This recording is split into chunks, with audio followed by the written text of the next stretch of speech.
Welcome to mid day debate. నేను కావ్య. కేంద్ర వార్షిక బడ్జెట్ వేతన జీవులకు ఊరట కలిగించింది. ఎన్నో ఏళ్లుగా ఎదురు చూస్తున్న మధ్య తరగతి వారికి కాస్త ఉపశమనం కలిగించినట్లు అయింది. ఎన్డీఏ ప్రభుత్వం ఏర్పాటు అయ్యాక ఈ స్థాయిలో ఆదాయపు పన్నుపై మినహాయింపు ఇవ్వడం ఇదే మొదటిసారి కావడం విశేషం. ఇకపోతే రాష్ట్రాల కేటాయింపుల్లో ఇటు తెలంగాణ అటు ఆంధ్రప్రదేశ్ ప్రస్తావన ఎక్కడా రాకపోవడం తెలుగు ప్రజలను నిరాశను కలిగించింది. అసెంబ్లీ ఎన్నికలు ఉండడంతో బీహార్పై కేంద్ర వరాల జల్లు కురిపించింది.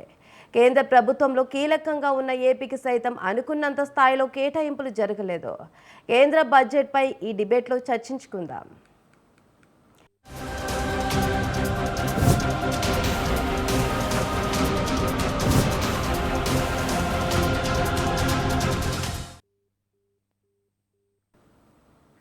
డిబేట్లో పాల్గొనేందుకు మనతో పాటు అందే సత్యం రాజకీయ విశ్లేషకులు సిద్ధంగా ఉన్నారు.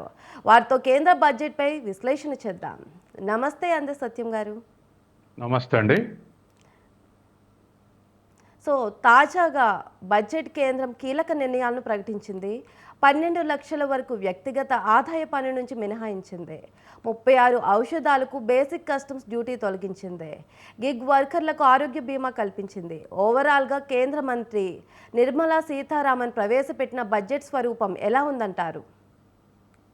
ఇప్పుడు మీరు చెప్పిన అంశాలు ప్రజలకు ఫేవరబుల్గానే ఉన్నాయి.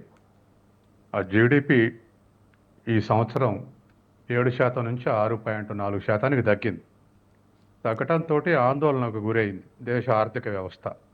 ఎకనామిస్టులు కానీ, ఆర్బీఐ కానీ, కేంద్ర ప్రభుత్వం కానీ ఇట్లా ఎందుకు తగ్గిపోయింది అని అంటే, అందరూ ఒక అంగీకారానికి వచ్చిన సూత్రం ఏంటంటే ప్రజల కొనుగోలు శక్తి తగ్గే జీడిపి తగ్గిందనేటువంటి అనుభవంలోకి వచ్చారు.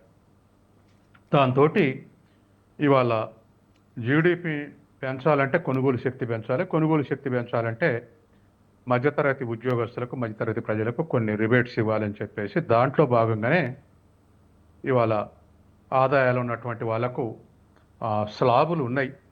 4 నుంచి 8, 8 నుంచి 12 స్లాబ్ రేటు తగ్గించుకుంటూ వ్యక్తులకు వచ్చే లాభం దరిదాపు ఒక 70,000 కోట్ల నుంచి 1,10,000 కోట్ల వరకు బెనిఫిట్ అయ్యే విధంగా ఇన్కమ్ ట్యాక్స్ స్లాబులు ప్రవేశపెట్టారు. కాబట్టి ఇలా ప్రవేశపెడితే ఆ మేరకు కొనుగోలు శక్తి పెరిగితే ఆర్థిక వ్యవస్థకు ఒక ఊపు వస్తుందనేటువంటిది అంచనా. ఎప్పుడు ఉద్యోగస్తులే ఇన్కమ్ ట్యాక్స్ తగ్గించాలని అడుగుతుంటారు. కానీ ఈసారి ఆర్బీఐ ఏదో రికమెండ్ చేసింది, ఇండస్ట్రియలిస్టులు కూడా ఇన్కమ్ ట్యాక్స్లో రిబేట్ ఇవ్వాలి అని చెప్పేసి, ఎందుకంటే వాళ్ళ ఉత్పత్తులకు డిమాండ్ రావటం కొరకు వాళ్ళు కూడా అదే సలహా ఇచ్చారు. అందరి అంగీకారంతో వాళ్ళ ఆదాయ వర్గాలకు కన్సెషన్ దొరికింది. అందుకని ఇన్కమ్ ట్యాక్స్ రిబేట్లో మార్పులు రావడానికి సైద్ధాంతిక వాస్తవిక కారణం అది కొనుగోలు శక్తి పడిపోవటమే. ఇక రెండో విషయం మీరు అడిగింది, ఇవాళ మన ఇన్కమ్ ట్యాక్స్తో పాటు ఇంకా కొన్ని డెవలప్మెంట్ యాక్టివిటీస్ అంటే సపోజు ఎంఎస్ఎంఈలకు వాటికి ఇచ్చేటువంటి రుణ పరిమితులు 5 కోట్ల నుంచి 10 కోట్ల పెంచారు. ఇది కూడా ఆహ్వానించదగ్గదే. ఎందుకంటే మన ఎగుమతుల్లో 45% ఎంఎస్ఎంఈలు ఉన్నాయి. కాబట్టి వాటికి ప్రోత్సహించడం వల్ల ఒకటి ఎంప్లాయ్మెంట్ పెరుగుతుంది చిన్న సంస్థలు కాబట్టి, రెండోది ఎగుమతులు పెరుగుతాయి. కాబట్టి ఆ మేరకు వాటికి అట్లా ప్రోత్సహించడం మంచి ప్రతిపాదన. అట్లాగే మరొక ప్రతిపాదన, స్టార్టప్లకు కూడా 10 కోట్ల నుంచి 20 కోట్లకు పరిమితి పెంచారు. న్యూ టెక్నాలజీని ప్రాక్టీస్లోకి తీసుకురావన్నా, లేదా డిస్కవరీస్ అన్నిటినీ కూడా అభివృద్ధికి తోడ్పడాలన్నా, టెక్నాలజీ స్థాయి పెరగాలన్నా స్టార్టప్ల యొక్క సంఖ్య పెరగాలి, వాటి పనితనం పెరగాలి. కాబట్టి వాటికి కూడా ఇచ్చేటువంటి రుణ పరిమితిని 10 కోట్ల నుంచి 20 కోట్లకు పెంచారు. కాబట్టి ఇటువంటి పరిమితులు ఇప్పుడు వరకు సంవత్సరానికి 15,000 మెడికల్ సీట్లు, 5 ఏళ్లలో 75 మెడికల్ సీట్లు పెంచుతామన్నారు. అది మంచిదే. తర్వాత స్కాలర్షిప్స్ ఐఐటీలలో ఐఏఎస్ఎఫ్లకు చదివిన వాళ్ళకు స్కాలర్షిప్ ఇస్తామన్నారు, పెంచుతామన్నారు 10,000. అది మంచిదే. కాబట్టి ఇటువంటి ప్రతిపాదనలన్నీ అనేకమైనటువంటి మంచి ప్రతిపాదనలు ఉన్నాయి. ఇదో సందర్భంలో తెర వెనక ఘోరమైనటువంటి విషయాలు కొన్ని ఉన్నాయి. ప్రైవేటీకరణ. ఎల్ఐసిలో ఇదివరకు 74% ఎఫ్డిఐలు పెట్టుకోవడానికి అవకాశం ఉండేది, ఇప్పుడు 100% పెంచారు. ఎల్ఐసి అంటే ఒక దేశభక్తియుతమైన సంస్థ, ప్రజల మన్ననలు కొనగొన్న సంస్థ, పబ్లిక్ సెక్టార్కు ఈ దేశ సెల్ఫ్ రిలయన్స్కు ఒక వెన్నెముక నిలబడ్డటువంటి సంస్థ. ఆ అవినీతి లేని సంస్థ ఉందంటే ఈ దేశంలో ఎల్ఐసినే. దరిదాపు ప్రజల అందరి మన్ననలు, ఇంట్లో ఉంటేనని నమ్మకం ఉండదేం కానీ ఎల్ఐసిలో ఉంటే నమ్మకం ఉంటుంది అనే దాంతో ఇవాళ 40 కోట్ల పాలసీలు ఉన్నాయి. గతంలో 74% వరకు ఎఫ్డిఐలు ఉండొచ్చు అని తీసుకొచ్చారు. ఇప్పుడు 100% అని ఈ బడ్జెట్లో ప్రతిపాదన పెట్టారు. అంటే బంగారు బాతును కోసుకొని తిన్నట్టుగా దాని మీద వచ్చేటువంటి డివిడెండ్లు, దాని మీద వచ్చేటువంటి పెట్టుబడులు, ఇవాళ పబ్లిక్ సెక్టార్లో దరిదాపు 50 లక్షల పెట్టుబడులు ఉన్నాయి. మన సెల్ఫ్ రిలయన్స్కి ఒక వెన్నెముకగా ఉంది. అటువంటి దాన్ని ధ్వంసం చేయడానికి వాళ్ళ 100% పెట్టుబడులు పెట్టారు. మరి ఒకప్పుడు 55కు ముందు చింతామణి దేశం ఎక్కువ ఇటువంటి ప్రైవేటు కంపెనీలు 300 ఉంటే వాటన్నిటి కలిపి ఎల్ఐసి ఏర్పాటు చేశాడు. అంతకుముందు ఎవడు ఎల్ఐసి చేరలే. కానీ ఎల్ఐసి అయిన తర్వాత ఇవాళ దేశ ప్రజల్లో సగం మంది ప్రజలకు ఇవాళ ఎల్ఐసిలో పాలసీ హోల్డర్స్ ఉన్నారు. కాబట్టి ఇంతగా అభిమానం చూరగనటువంటి ఎల్ఐసిని కోసి ప్రైవేటు వ్యక్తులకు పంచడం అనేటువంటిది కరెక్ట్ కాదు.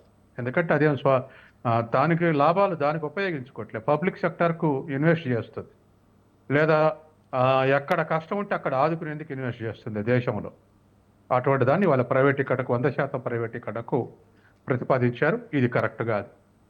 అట్లాగే విద్యుత్ సంస్కరణలకు కూడా ప్రతిపాదనలు పంపారు. విద్యుత్ సంస్కరణలు ఏమి ప్రతిపాదించారు అంటే కేంద్రం చేసే సంస్కరణల్ని రాష్ట్రాలు కూడా అమలు చేస్తే 0.5 ఎఫ్ఆర్బిఎం యాక్ట్ కింద ఎక్కువ అప్పులు ఇస్తాం అన్నారు. అంటే మన తెలంగాణకైతే 0.5 అంటే సుమారు ఒక 7-8 వేల కోట్లు ఎక్కువ వస్తాయి అప్పులు. కానీ గత బీఆర్ఎస్ ప్రభుత్వం రిజెక్ట్ చేసింది. మీ ఉద్దేశం వ్యవసాయదారులకు విద్యుత్ శక్తి మీటర్లు పెట్టడమే, అవి మేము పెట్టాం, మీరు అప్పు ఇవ్వకపోయినా లేదో రిజెక్ట్ చేసింది. ఇవాళ రేవంత్ రెడ్డి గవర్నమెంట్ కూడా యాక్సెప్ట్ చేస్తుందని నేను అనుకోను. అది కూడా రిజెక్ట్ చేసే అవకాశం ఉంది. ఏదో విధంగా విద్యుత్ సంస్కరణ అంటే ప్రైవేటీకరణ చేసి ఆ మొత్తం దాన్ని కార్పొరేట్ సెక్టర్ మీద భారం ఉంటే పర్వాలేదు, వాళ్ళు తట్టుకుంటారు. ఇండస్ట్రియల్ సెక్టర్ల భారం ఉంటే వాళ్ళు తట్టుకుంటారు. రిచ్ సెక్షన్లలో ఉంటే వాళ్ళు తట్టుకుంటారు. వ్యవసాయ రంగం మూలపడుతుందేమో అన్న భయంతో అనేక సహాయాలు చేసుకుంటూ నిలబట్టుకుంటూ వస్తున్నాం. దాని మీద భారం మోపాలంటే విద్యుత్ శక్తి భారం మోపితే వ్యవసాయం చేసేవాళ్ళు, ఇప్పుడు చేసేవాళ్ళు కూడా వదులుకుంటారు. కాబట్టి విద్యుత్ సంస్కరణల పేరు మీద అది కూడా అట్లా ప్రైవేటీకరణకు పూనుకోవటం. తర్వాత గనుల్లో కూడా తవ్వకానికి ప్రైవేటు వ్యక్తులకు ఆస్కారం ఇవ్వటం. తర్వాత ఇంకా అధ్వానం ఏంటంటే అణుశక్తి సంఘం పెట్టి దాంట్లో స్మాల్ ఒకటి పెట్టి దాంట్లో కూడా ప్రైవేటు వ్యక్తులకు వాటాలు ఇస్తామని చెప్పేసి వాళ్ళు ప్రతిపాదించారు. కాబట్టి ఇటువంటి కీలకమైనటువంటి దేశంలో బీజేపీ ఉన్నా కాంగ్రెస్ ఉన్నా ప్రభుత్వ ఆధ్వర్యంలో ఉండాల్సినటువంటి అనేకం ప్రైవేటు వ్యక్తులకు అప్పచెప్తే రేపు దేశం మీద ప్రభుత్వానికి ఉండే పట్టు దక్కుతుంది. తర్వాత ప్రైవేటు వాళ్ళు వాళ్ళ ఈ పెట్టుబడులకు ఉన్నటువంటి ఆబ్జెక్టివ్ ఏంటంటే ప్రాఫిట్స్ రాకపోతే ఉపసంహరించుకుంటారు, ఉండరు. ప్రాఫిట్స్ వస్తే తన సొంత వినియోగానికి ఉపయోగించుకుంటారు. ఇటువంటి అంతా మనం చూస్తున్నాం. ఇప్పటికే సంపద అంతా కొద్దిమంది చేతుల కేంద్రీకృతం అయితేనే అసమానతలు బాగా పెరుగుతున్నాయి, ఇతర దేశాల కన్నా ఇంకా శీఘ్రంగా పెరుగుతున్నాయని రిపోర్ట్ ఉంది. కాబట్టి ఇటువంటివన్నీ ఇంకా దోహదం చేస్తే దేశ భవిష్యత్తుకు ఇంటిగ్రిటీకి ప్రమాదం. ఆ ఆస్పెక్ట్లో బడ్జెట్ని నిష్పక్షపాతంగా మెరిట్స్ ఏమిటి, డిమెరిట్స్ ఏమిటి అంటే చూస్తే ఈ విధమైనటువంటి విషయాలు అవుపడతాయి మనకు. అంటే చాలా ఏళ్ల తర్వాత ఆదాయపు పన్ను పరిమితి పెంచడాన్ని ఎలా అర్థం చేసుకోవచ్చు అంటారు? అదే సమయంలో కొత్త విధానంలో ఎక్కువ మినహాయింపులు అన్నారు కదా, దీని ద్వారా ఎవరికి ఎక్కువ ప్రయోజనం కలుగుతుందంటారు? వాస్తవానికండి ఉద్యోగస్తులు పెంచమని గత 10 ఏళ్ళు అడుగుతున్నారు, ఇటువంటి రిబేట్ ఇవ్వమని. కానీ ఏ ప్రభుత్వం ఇవ్వలే, కాంగ్రెస్ ఇవ్వలే, బీజేపీ ఇవ్వలే. ఏదో ప్రతి సంవత్సరం ఒక 50,000 60,000 తప్ప పెద్దగా బెనిఫిట్ జరగలేదు. ఇప్పుడు అంత అకస్మాత్తుగా ఇంత ప్రేమ ఎందుకు పుట్టిందంటే జీడిపి పడిపోయింది, 0.5% పడిపోయింది. జీడిపి పడిపోయింది ఎందుకంటే కొనుగోలు శక్తి పడిపోయింది. కొనుగోలు శక్తిని పెంచి జీడిపిని నిలబెట్టుకోవాలంటే ఈ రిబేట్ ఇవ్వాల్సి వచ్చింది. ఉద్యోగస్తులు అడిగితే ఇయ్యలే, పారిశ్రామికవేత్తలు అడిగితే ఇచ్చారు, ఆర్బీఐ సలహా ఇస్తే ఇచ్చారు. కాబట్టి ఇవాళ దీనికేం వాస్తవానికి మధ్యతరగతి ప్రజల యొక్క కొనుగోలు శక్తి పెరుగుద్ది, కానీ వాస్తవ కొనుగోలు శక్తి దీనివల్ల పెరగదు. వేతనాల స్థాయి పెంచితే పెరుగుద్ది. రేపు రాష్ట్రాలన్నీ వేతన సంఘాలు అమలు జరపాల్సిన డ్యూ ఉంది. అవన్నీ అమలు జరపాలి. దానికి అవసరమైతే కేంద్రం సహాయం చేయాలి. అట్లాగే కేంద్రం కూడా 8th పే కమిషన్ రేపు 26 జనవరి నుంచి అమలు చేయాల్సి ఉంది. ఇటువంటివన్నీ అమలు చేస్తే అప్పుడు కొనుగోలు శక్తి పెరుగుద్ది. ఈ ఇన్కమ్ ట్యాక్స్ రిబేట్ అంటే ఏమిటంటే ప్రజలు ఇచ్చి ప్రభుత్వం ఇచ్చి కొనుగోలు శక్తి పెంచడం కాకుండా ప్రజలు ఖర్చు పెట్టే దాంట్లో నుంచి కొంత తగ్గించే అవకాశం ఇచ్చి కొనుగోలు శక్తి పెంచాలన్నటువంటి మరొక ఉపాయాన్ని ఆలోచించి ఇటువంటి రిబేట్లు ఇచ్చారు. ఓకే, ఇక తెలుగు రాష్ట్రాల విషయానికి వస్తే మొదటగా ఈ బడ్జెట్లో ఏపీకి పెద్దగా ఒరిగేదేమీ లేదన్న వాదన అయితే వినిపిస్తుంది. ప్రధాన పథకాలకు ప్రాజెక్టులకు భారీగా కేటాయింపుల ఊసే లేదన్న దానిపై మీ స్పందన ఏంటంటారు? అంటే ఆంధ్రప్రదేశ్ 3 రకాల ఎక్స్పెక్టేషన్ చేసింది. ఒకటి పోలవరానికి మరిన్ని నిధులు, తర్వాత రెండవది అమరావతికి మరిన్ని నిధులు, తర్వాత గోదావరి బనకచెర్ల ప్రాజెక్టుకు 84,000 కోట్లు అవుతుందని ప్రతిపాదించారు. వీటిల్లో ఏదైనా అనౌన్స్ చేస్తారేమో అనేటువంటి వాళ్ళ ఆశ. అయితే ఈ పాటికే అది నేషనల్ ప్రాజెక్టుగా క్రియేట్ చేసింది కాబట్టి పోలవరాన్ని ప్రత్యేకంగా కేంద్ర ప్రభుత్వమే పోలవరం అథారిటీని క్రియేట్ చేసి పల్లెంలో పెట్టించింది ఆంధ్రప్రదేశ్ ప్రభుత్వానికి. తర్వాత ఖర్చు పెరుగుతుంటే ప్రతి సంవత్సరం ఖర్చు పెరుగుతుంటే అది కూడా భరించుకుంటూ వస్తుంది కేంద్ర ప్రభుత్వం. ఎప్పుడో 25,000 కోట్లకు పూర్తయింది అనుకున్నది ఇప్పటికి అది 50,000 కోట్లకు వచ్చింది. ఇంకో 2 ఏళ్ళు అయితే 75,000 కోట్లకు కూడా పెరగవచ్చు. అయినా కేంద్ర ప్రభుత్వం పెంచుకుంటూ సహాయం చేసుకుంటూనే వస్తుంది. అట్లాగే అమరావతికి గతంలో ప్రకటించింది, ఆ సహాయం చేసుకుంటూ వస్తుంది. బనకచర్లకు ఆశించింది కానీ బహుశా ఏమి అనౌన్స్ చేయలేదు. ఎందుకంటే దానికి అఫీషియల్గా తెలంగాణ ప్రభుత్వం అభ్యంతరం చెప్పింది. బనకచర్ల మీద కనుక అభ్యంతరం చెప్పకపోతే గోదావరి జలాల మీద అధిక వాటా పోతే అన్యాయం అవుతుందని చాలా క్లియరెన్సెస్లు కూడా రావాల్సి ఉంది. కాబట్టి అప్పుడే బడ్జెట్ అలాట్మెంట్ అనౌన్స్ చేసే అవకాశం లేదు. ఓకే, ఇక ఎన్డీఏ ప్రభుత్వంలో బీజేపీ తర్వాత అతిపెద్ద భాగస్వామిగా టీడీపీ ఉంది. పైగా రాష్ట్రంలోనూ ఉన్నది ఎన్డీఏ సర్కారే. మరి తగినంత కేటాయింపులు లేకపోవడాన్ని ఎలా అర్థం చేసుకోవచ్చు అంటారు? సహజంగా ఎలక్షన్లు ఉంటే ఎక్కువ కేటాయిస్తారు. బీహార్లో ఎలక్షన్స్ ఉన్నాయి కాబట్టి ప్రిఫరెన్సెస్ ఇచ్చారు.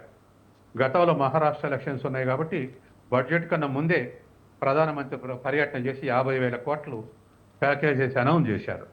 కాబట్టి ఇవాళ ఆంధ్రప్రదేశ్లో ఎలక్షన్స్ ఏం లేవు కాబట్టి ఎన్డీఏకి అంత అర్జెన్సీ లేదు కాబట్టి అనౌన్స్ చేయలేదు. రొటీన్గా వచ్చే సహాయం వస్తుంది. ఇన్ఫ్రాస్ట్రక్చర్లో మౌలిక వసతుల కోసం కేటాయింపులు రొటీన్గా వచ్చే వస్తాయి. కానీ ప్రత్యేకంగా ప్రాజెక్టు ఓరియంటెడ్ ఇంతకుముందు అనౌన్స్ చేశారు కాబట్టి ఇప్పుడు అవి అమలు జరిపితే చాలు.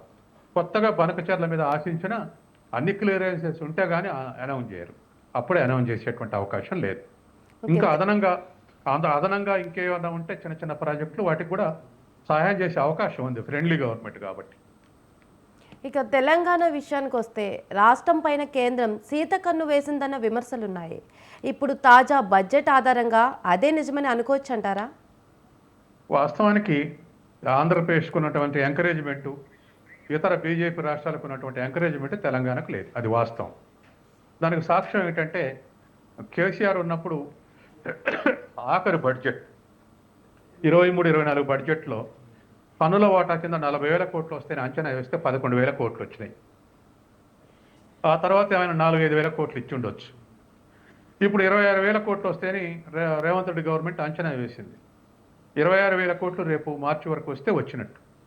కాబట్టి పన్నుల వాటా విషయంలో కానీ ఇతర రాష్ట్రాలు అడుగుతున్నట్టు 50% పన్నుల వాటా కానీ తర్వాత ఒక ప్రాజెక్టు ఓడిని జాతీయ ప్రాజెక్టుగా అనౌన్స్ చేసి కేంద్రం చేపడితే రేపు ఇప్పుడు ఎట్లాగూ కాళేశ్వరం అయిపోయింది. కాబట్టి రేపు రానున్న కాలంలో పాలమూరు మాబునారు ఇది ఏదైనా జాతీయ ప్రాజెక్టుగా డిక్లేర్ చేసి చేపట్టి బడ్జెట్లు కేటాయింపులు ఉంటే సంతోషించేవాళ్ళు తెలంగాణ వాళ్ళు. అదేం జరగలేదు. బీహార్ అసెంబ్లీ ఎన్నికలను దృష్టిలో పెట్టుకొని అధికంగా కేటాయింపులు చేశారు కదా, దీని వెనుక కమలనాథుల వ్యూహం ఏంటంటారు? ఖచ్చితంగా వాళ్ళకి అధికారంలో రావాలని వ్యూహం ఉంటుందండి. గతంలో మహారాష్ట్రకు ఎలక్షన్ల ముందు అట్లా అనౌన్స్ చేశారు. కాబట్టి మిగతా రాష్ట్రాల్లో కూడా బెంగాల్లో కూడా అనౌన్స్ చేశారు. అందుకని సహజంగానే బీహార్లో కూడా ఆ కేటాయింపులు ప్రజలను ఉత్సాహపరచడానికి ప్రజలకు మేలు చేయడానికి ఉపయోగపడుతున్న ఉద్దేశంతో కేటాయిస్తారు. అది ఎప్పుడూ వచ్చేటువంటి అన్ని కేంద్ర ప్రభుత్వాలు ఉపయోగించుకున్నటువంటి అవకాశాన్ని ఏ ప్రభుత్వాన్ని ఉపయోగించుకుంటుంది. ఇవాళ బీజేపీ ఎన్డీఏ గవర్నమెంట్ కూడా ఆ విధంగా ఉపయోగించుకునే అవకాశం ఉంది. అయితే ఆ ప్రాజెక్టుల వలన అధికారంలోకి వస్తారా అనేది కాదు, కానీ it is one of the factor. అదొక ఫ్యాక్టర్గా ఉపయోగపడుతుందనే ఆశ. అనేకమైనటువంటి ఇన్స్టిట్యూషన్స్ బీహార్లో నెలకొల్పుతామని చెప్పేసి మొన్న ఏఐ ఆధారిత ప్రాజెక్టు కానీ ఇతర ప్రాజెక్టులకు ఈ బడ్జెట్లో ప్రతిపాదించారు. కాబట్టి అదేమైనా మంచి జరిగితే వెనకబడ్డ బీహార్లో మంచిదే, ఒక ఎలక్షన్ ఆస్పెక్ట్లో చూడాల్సిన పని లేదు. కాబట్టి వెనకబడ్డ బీహార్లో కేటాయించడం అన్నది ఆ దృష్ట్యా కరెక్టే, ఎన్నికల దృష్ట్యా ఇది కరెక్ట్ కాదు అనుకుంటాం. కాబట్టి ఇది 2 దృక్పథాల నుంచి చూడాల్సినటువంటి అవసరం ఉంది. ఓకే సార్, ఇక బీమా రంగంలో ఎఫ్డిఐని 100% పెంచారు కదా, దీనివల్ల సామాన్య ప్రజానికానికి కలిగే లాభాలు ఏంటంటారు? సామాన్య ప్రజలకు కలిగే లాభాలు ఏమిటండి? లేవండి. సామాన్య ప్రజలకు ఇప్పుడు ఈ ప్రైవేటీకరణ, ఎల్ఐసి ప్రైవేటీకరణ ప్రతిపాదించే వాళ్ళ యొక్క ఫిలాసఫీ ఏంటంటే ఎఫిషియన్సీ పెరిగి డివిడెండ్ కట్టే ప్రీమియం తగ్గుతుందనేది వాళ్ళ ఆశ. ప్రైవేట్ చేయాలనుకుంటే ప్రైవేట్ చేయాలి అనేటువంటి ఒక ఉద్దేశం ఉన్న వాళ్ళు, ప్రైవేట్ చేస్తే బెనిఫిట్ అనుకున్నటువంటి వాళ్ళు చెప్పే సిద్ధాంతం ఏంటంటే ప్రీమియం తగ్గుద్ది, ప్రైవేట్ రంగంలో అయితే ప్రీమియం తగ్గుద్ది, మరింత ఎఫిషియెంట్గా చేస్తుంది అనేది వాళ్ళ ఉద్దేశం. కానీ మన ఉద్దేశం ఏమిటంటే క్లెయిమ్ రేటు ముఖ్యం. ఇప్పుడు ఎల్ఐసి చేసేవాడు, పాలసీ చేసేవాడు నా లైఫ్ సెక్యూరిటీ, నా పిల్లలు, నా కుటుంబ సభ్యులు కొంత సెక్యూరిటీ ఉంటుందని చేస్తారు ఎవరైనా. వడ్డీ ఎక్కువ వస్తుందనో, డివిడెండ్ ఎక్కువ వస్తుందనో ఇట్లా చేయరు ఎవరు. కాబట్టి ఎల్ఐసి ఏర్పడ్డాక అది వచ్చింది, ఆ సెక్యూరిటీ వచ్చింది. ఇవాళ ఎల్ఐసి క్లెయిమ్ రేటు 99.6% ఉంది. ఏ ప్రైవేట్ కంపెనీది కూడా 50%, 40%, ఇంకా ఫారెన్ కంపెనీలు అయితే 30%, 35% ఉంది. అంటే 100 మంది చనిపోతే 50 మందికే క్లెయిమ్ ఇస్తున్నారు, 100 మంది చనిపోతే 33 మందికే క్లెయిమ్ ఇస్తున్నారు. కానీ ఎల్ఐసి మాత్రం 100 మంది చనిపోతే 99 మందికి క్లెయిమ్ ఇస్తున్నారు. అందుకే ప్రజలకు దాని మీద అపారమైన నమ్మకం. ఇప్పుడు ప్రైవేటీకరణ చేస్తే ప్రీమియం తగ్గుద్దని చెప్తారు. ఆ ప్రీమియం తగ్గేదేంతో, క్లెయిమ్ ఇచ్చేదేంతో మనం చెప్పలేము. ఒకసారి అపనమ్మకం ఏర్పడితే ఇంకతం మళ్ళీ మంది ఇన్సూరెన్స్ బిజినెస్ కొలాప్స్ అయ్యేటువంటి అవకాశం ఉంది.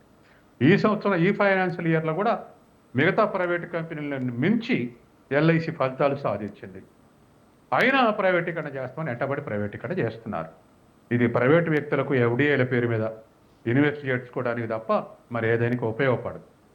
అట్లనే ఏమైనా షేర్ వాల్యూ పెరిగి ఇబ్బడి ముబ్బడిగా పెరుగుద్దంటే దీని మీద ఉన్న అనుమానాలతోటి, ఎప్పుడేవైతే అనుమానంతో అట్లా కూడా బెనిఫిట్ రావట్లేదు.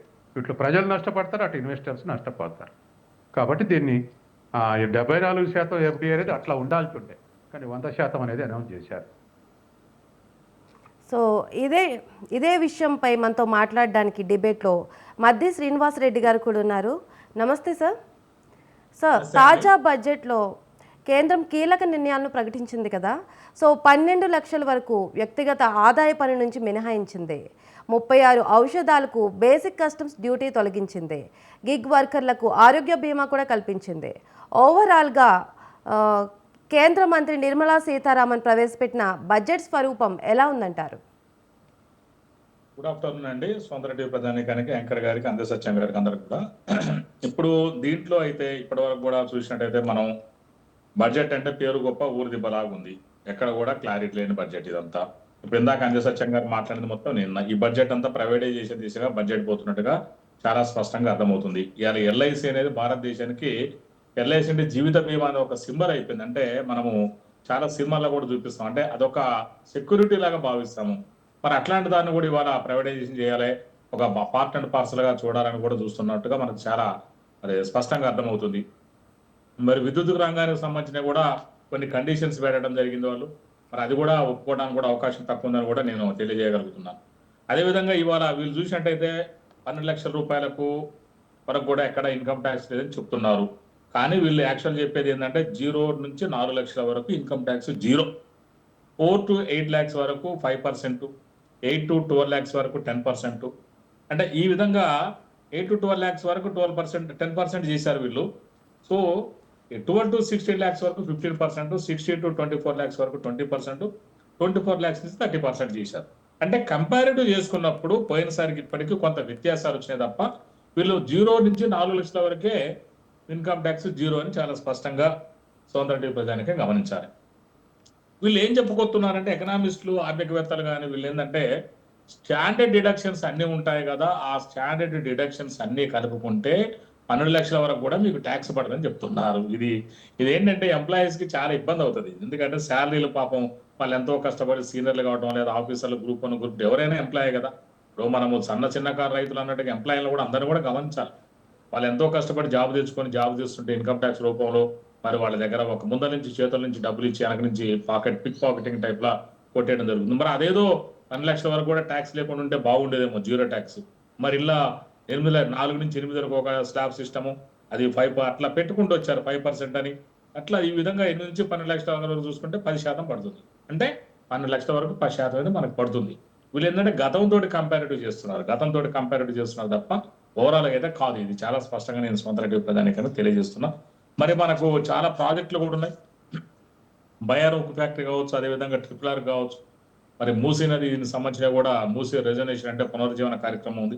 ఎక్కడ కూడా అంటే తెలంగాణ ప్రస్తావన ఎక్కడ కూడా తేకుండా, అంటే ఎలక్షన్ లేవు కాబట్టి తెలంగాణ చాలా మంది ఏమనుకున్నారంటే బీజేపీకి తెలంగాణ అంటే చాలా ఇష్టమేమో అని కొంతమంది అనుకున్నారు. ఎందుకంటే బండి సంజయ్ గారు మాట్లాడే మాటలు కానీ, మరి అదేవిధంగా మరి కిషన్ రెడ్డి గారు మాట్లాడే మాటలు కూడా అట్లే ఉంటా ఉంటాయి. కానీ వాళ్ళిద్దరు మంత్రులు ఉన్నారు, సాక్షాత్ కేంద్ర మంత్రులు ఉన్నారు.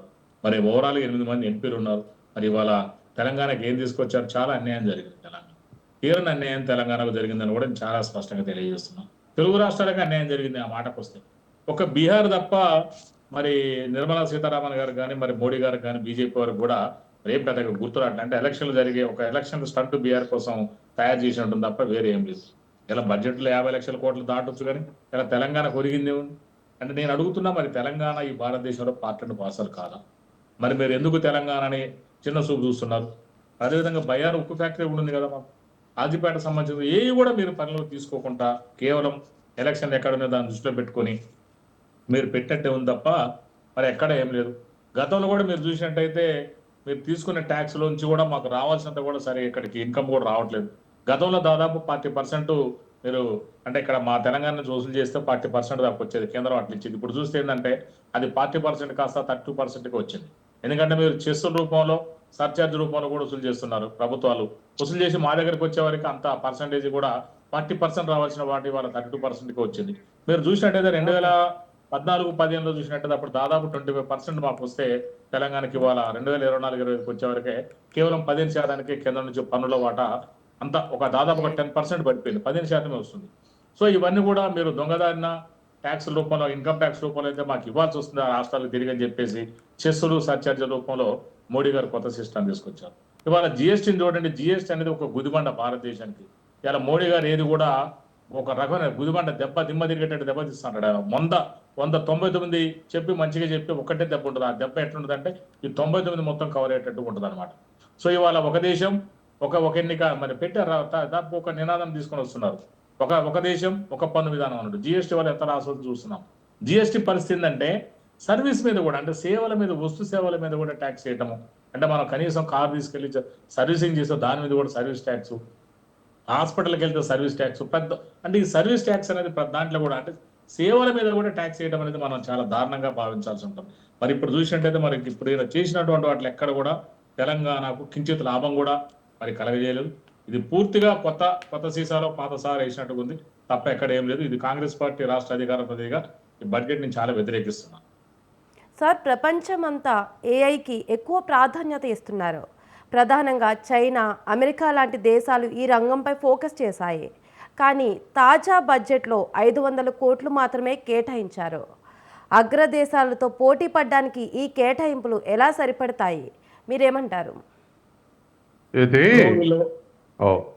చెప్పండి. ఆర్టిఫిషియల్ ఇంటెలిజెన్స్ అనేది ఇప్పుడు చాలా అడ్వాన్స్గా వచ్చిందండి. ఆర్టిఫిషియల్ ఇంటెలిజెన్స్ ఒకప్పుడు ఏంటంటే మనం కంప్యూటర్ యుగం అనేవాళ్ళు, ఇప్పుడు కంప్యూటర్ యుగం పోయి ఆర్టిఫిషియల్ యుగం వచ్చింది, ఆర్టిఫిషియల్ ఇంటెలిజెన్స్ యుగం వచ్చింది. సో ఇవాళ మనం రకరకాల చూస్తున్నాము. జీపీటీ, చాట్ జీపీటీ కావచ్చు, మరి అదేవిధంగా మొన్నటికి మొన్న చైనాది కూడా R1 అనేది చాలా ఫేమస్ అయిపోయింది వాళ్ళది కూడా. మరి అట్లాంటిది మరి ఇవాళ మన ఇంతవరకు కూడా ఒక 6 నెలలు డెవలప్ చేస్తామంటున్నారు. అంటే దీనికి సంబంధించిన ఆర్టిఫిషియల్ ఇంటెలిజెన్స్ కూడా ఇండియా తరఫున ఒక 6 నెలల్లో మేము డెవలప్ చేస్తామని చెప్పేసి మరి నిన్న మొన్న అంతా కూడా మనం గమనించాం. మరి ఇంతవరకు అంటే ఇవాళ దేశం మొత్తం అంత అడ్వాన్స్డ్ టెక్నాలజీ తోటి ముందుకు పోతుండే ఇంకా మనము మరి అందుపుచ్చుకోకపోవడం ఏందో అర్థం కావట్లేదు. దానికి సంబంధించిన బడ్జెట్ కేటాయింపులు లేవు. విద్యా వ్యవస్థలో కూడా మరి వాళ్ళు ఎక్కడ కూడా దాన్ని ఎంకరేజ్ చేసినట్టు కూడా అనిపించట్లేదు. మరి వాళ్ళ ఉద్దేశం కూడా బీజేపీ వాళ్ళకి అర్థం కావాలి. అంటే ఈ దేశాన్ని మతపరంగానే తప్ప అభివృద్ధి పరంగా కానీ నాలెడ్జ్ పరంగా కానీ జ్ఞాన పరంగా కానీ ముందుకు పోవడం ఆయనకి ఇష్టం లేదని కూడా మరి మనం అర్థం చేసుకోవాల్సి ఉంటుందని నేను చెప్తున్నాను. ఇదే విషయంపై మీరేమంటారు అందే సత్యం గారు? ఇవాళ చాలా అడ్వాన్స్లో దేశాలు ఉన్నాయండి. నాకైతే ఒక పక్కంగా భయం కూడా ఉంది అకాడమిషియన్గా. ఎందుకంటే నేను నిన్న ఒక సెర్చ్ చేసి చూస్తే గత 10 ఏళ్లుగా ఆర్టిఫిషియల్ ఇంటెలిజెన్స్లో డెవలప్ అయినటువంటి పేటెంట్లు 43,000 పేటెంట్లు చైనా చేతుల్లో ఉన్నాయి. 6,200 పేటెంట్లు అమెరికా చేతుల్లో ఉన్నాయి. 1,350 పేటెంట్లు భారతదేశం చేతిలో ఉన్నాయి. అంటే 43,000 ఎక్కడ, 1,350 ఎక్కడ? అంత అడ్వాన్స్లో చైనా దూసుకుపోతుంది. ఎందుకు భయమైందంటే ఇండస్ట్రియల్ రెవల్యూషన్ అప్పుడు ఇట్నే జరిగింది, పారిశ్రామిక విప్లవం అప్పుడు. దాన్ని ఇంగ్లాండ్ ఓన్ చేసుకుంది. ప్రపంచ దేశాలన్నింటినీ వలస దేశాలుగా మార్చి పరిపాలించగలిగింది 200 ఏళ్ళు. కేవలం పారిశ్రామిక విప్లవాన్ని ఓన్ చేసుకున్నందుకు. మనందరం మగ్గాల మీద చేతులతోటి బట్టలు నేస్తున్నప్పుడు వాడు యంత్రం మీద నేట నేర్చుకుంది. అంతే. ఆ ఎగుమతి చేసి 200 దేశాలని వలస దేశాలుగా మార్చేశాడు. అట్లా ఎలక్ట్రానిక్ రెవల్యూషన్ వచ్చినప్పుడు అమెరికా లేదా east Asian country, south Korea, Japan, south Korea, Singapore ఇటువంటి దేశాలు అమెరికాను కూడా ఉనికిచ్చినాయి ఎలక్ట్రానిక్ గూడ్స్ తోటి. ఇప్పటికి కూడా ఉనికిస్తున్నాయి. అట్లా అడ్వాన్స్ అయినాయి. ఇప్పుడు రేపు ఏఐలో కూడా ఇట్లా చైనా అడ్వాన్స్ అవుతుంటే, చైనాతో 1-2 దేశాలు అడ్వాన్స్ అవుతుంటే మిగతా దేశాలన్నీ పేలవంగా మారిపోతాయి. నేను ఒక ఇన్సిడెంట్ చూసాం. డీప్ సీక్ని క్రియేట్ చేస్తే, తక్కువ ధరతోటి చైనా క్రియేట్ చేస్తే, అమెరికాలో ఇదే సంస్థ తయారు చేసేటువంటిది 51 లక్షల కోట్లు పతనం అయింది షేర్ మార్కెట్లో.